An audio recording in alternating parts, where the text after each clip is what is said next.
세 번째 제가 말씀을 드리면, 이게 이제 그 일본의 청춘들의 말랑말랑한 연애 스토리, 사랑 이야기를 담고 있거든요. 사실은 이게 핵심이에요.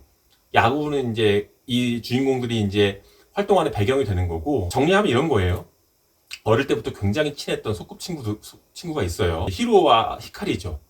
근데 히카리가 굉장히 성숙하고 코 흘리게 히로를 잘 챙겨주는 이웃이었어요. 일본은 나이를 만 나이로 세니까 히카리가 약간 연상이긴 해요. 히로는 작고 성장이 더디고, 히카리는 굉장히 성장이 빠른, 성숙하고, 그래서 항상 히로를 챙겨주는 애예요. 장난도 많이 치고 히로가. 히카리가 그렇게 초등학교, 중학교로 올라갔는데 야구를 하면서, 그래서 히카리랑도 캐치볼을 하기도 하고, 그런데 히카리가 먼저 사춘기가 오게 되는 거예요. 그리고 그 사이에 히로는 야구를 하면서 중학교에서 노다 아츠시라고 하는 그 포수 친구를 만나요. 친구랑 그다음에 전학온 타치바나 히데오라고 하는 또 한 명의 타격을 잘하는 친구를 만나서 셋이 굉장히 단짝이 되죠.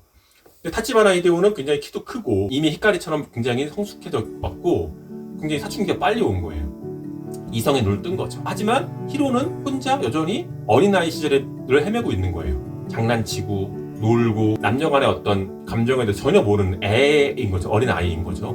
그랬는데 어느 날 히카리가 히데오의 모습을 보고 마음에 들어서 저 남자애 어떠느니 이렇게 물어보죠.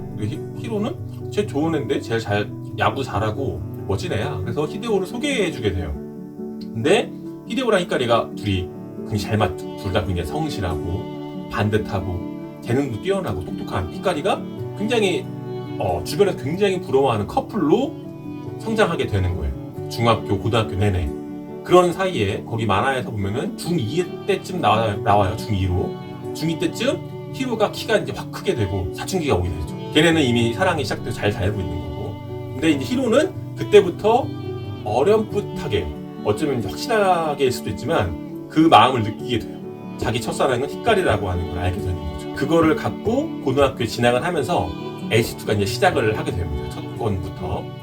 그래서 거기 보면 이 일본식의 사랑들, 서로의 속마음을 잘 전달하지 못해요. 아까 나왔듯이 그 고맥락 사회의 그 말하기 때문에 그 대화를 정확히 전달하지 못하고 오해가 쌓이기도 하고 자기 속마음을 감추기도 하고 이러면서 히데오와 히카리, 그다음에 히로 사이에 굉장히 그 잔잔하면서도 친밀하면서도 서로 어떤 질투심과 안타까움 또는 뭐 사랑 이런 것들이 서로 섞이게 되죠. 솔직하게 자기 마음을 전하지 못하면서.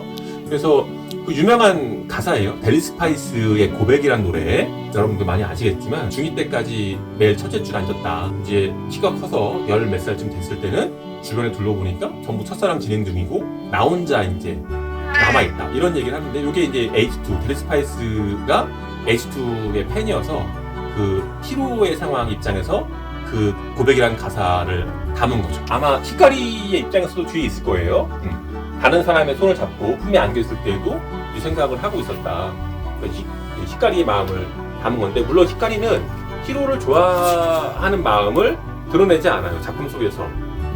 히로는 좋아하는 마음이 있는데 히카리도 그런 마음이 있긴 하지만 뭐 히데오랑 둘이 사귀고 있는 거니까 그런 그 팽팽하지만 약간 애틋한 그런 마음들이 1권부터 34권 단행본 기준으로 34권까지 쭉 이어지다가 마지막에 정리가 돼요. 34권 마지막에 우여곡절 끝에 갑자원 고3 고등학교 3학년 마지막 4강전에서 만나는데 거기서 이제 결정이.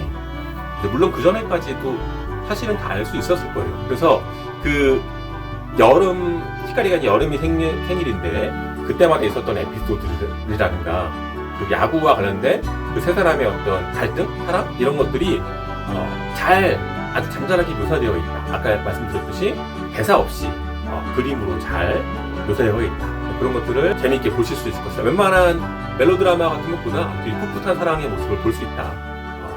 그래서 H2가 되게 재미있는 작품이다.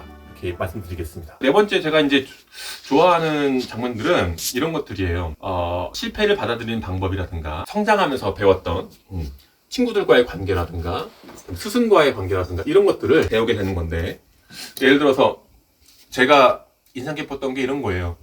나이 든 사람들이 젊은 친구들이 하는 모습을 굉장히 부러워하고 질투하기도 하고, 또 어떤 엄마들 같은 경우에는 자기 젊은 딸의 모습을 질투해서 더 예뻐지려고 노력하고, 그 다음에 최근에 뭐 서브스탄스라는 영화도 나왔다고 하지만 자기의 젊었을 때 모습을 자꾸 돌아가려고 하고 이런 집착을 보여주는 작품들이 많은데 여기에 그 인상 깊었던 장면 중에 하나가 메이와 고등학교 이나가와 감독이라고 히데오를 픽업해온 그 감독이 있어요. 이 명작인데 이 사람이 자기 제자들이 매년 여름마다 이제 전국대회에 나가서 승부를 겨루고 젊음을 만끽하는 것들을 이렇게 지켜보고 있죠. 제자들이 굉장히 흥분되고 즐거워하는 모습을 보게 되죠.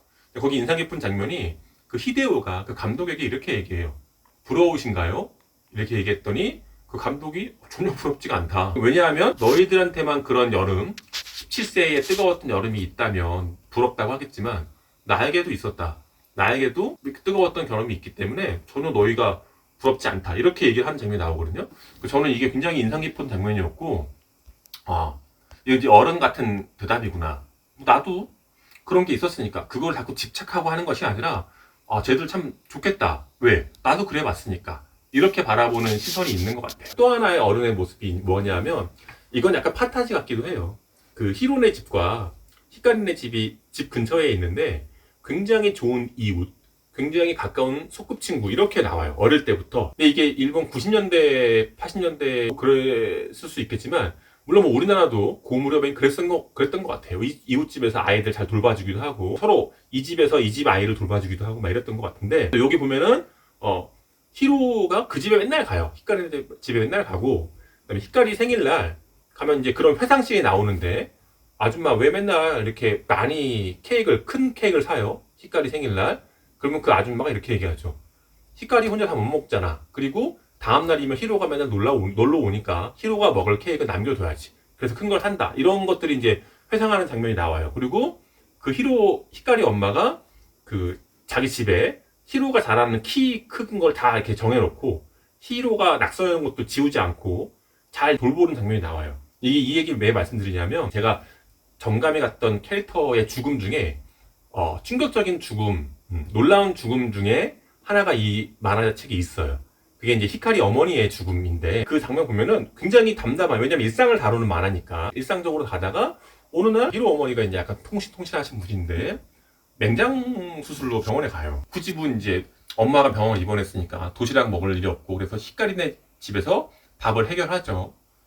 그리고 히카리네 엄마가 병원을 가기도 해요. 어릴 때부터 굉장히 친했던 두 이웃 간의 사이니까 갔는데 어느 날 히카리네 엄마도 병원에 입원을 하게 된 거야. 그래서 사람들은 다 되게 신기해하죠. 야, 그렇게 젊었을 때부터 정이 좋더니 이 아주머니가 아프니까 니네 엄마도 아픈가 보다. 그래서 가서 병원에 가서 서로 깔깔거리고 웃고 그리고 재밌게 있죠.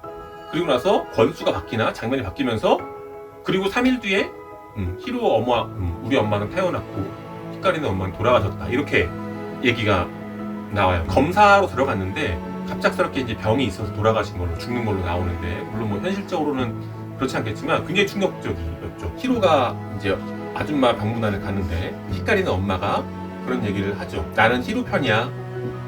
나는 히로를 응원할 거야. 이렇게 얘기하니까 히로가 아줌마 히데오한테도 그런 얘기 했죠? 그러니까 그건 물론이지. 이렇게 얘기를 하는 거예요. 굉장히 좋은 어른의 모습이 나와요. 그리고 돌아가신 거예요. 죽었고. 그래서 이 히로가 정신을 못 차려요.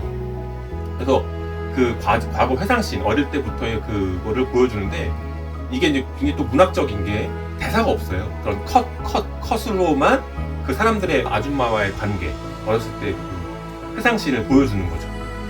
그래서 아줌마, 뭐 내가 더 야구 잘할게요. 더 유명해질게요. 이런 걸 보여주는 거죠. 아저씨가 혼자 앉아있으니까 너 온 김에 아줌마한테 인사하고 가라. 그럼 인사하고 있다가 안 내려오고 자기가 낙서했던 그 모습 그 자리에 앉아서 있는 거예요.